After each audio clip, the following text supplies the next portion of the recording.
This is a question from data structures.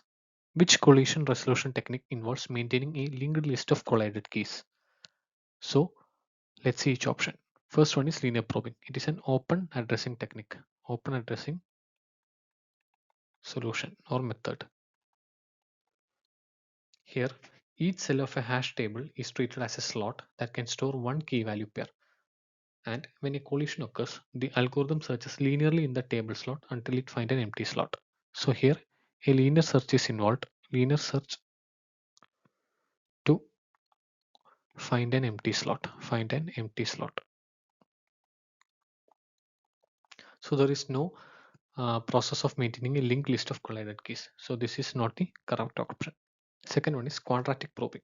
It is similar to linear probing, except the fact that it is also an open addressing method.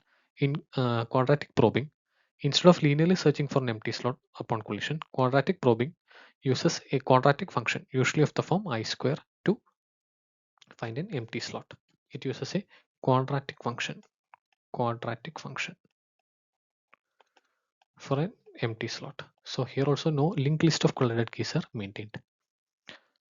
And then we have chaining. So chaining is a technique where each cell in the hash table is treated as a separate linked list. So here we are having a separate linked list. So when a collision occurs, the key value pair is stored in the same slot but as the next node of a linked list. So we are maintaining a linked list of the collided keys here. So based on the options, option C, chaining will be the correct choice. Next one is double hashing. Here we are using two hashings.